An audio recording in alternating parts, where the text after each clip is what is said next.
یک مرد 50 ساله ساکن شهر بوختر به مقامات میلیسیا خبر داده است که صبح 29 ایول تخمینا ساعت 9:03 در بازار فراوان این شهر همسایه 66 سالش با او مناقشه کرده با کورد در دستش بوده یک مرتبه به شکمش زده است. در نتیجه جبر جراحت وزنی جسمانی برداشته در بیمارخانه بستری گردیده است. درباره سبب مناقشه خونین بین این دو همسایه صلح خورده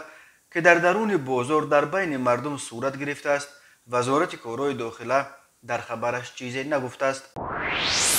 یک مرد 29 ساله ساکن ناحیه شامنصور یک جوان 24 ساله ساکن امین ناحیه را به آن ایبدار کرده است که این جوان ماه نوامبر سال 2019 در کوچه عینی 28 با راه فریب به باوریش در آمده از او 16800 دلار گرفته وعده داده است که از خارج کشور برایش ماشین تمغه اودی 8 آورده می دهد، اما تا حال او را فریب داده نه ماشین آورده است و نه پولش را برمیگرداند.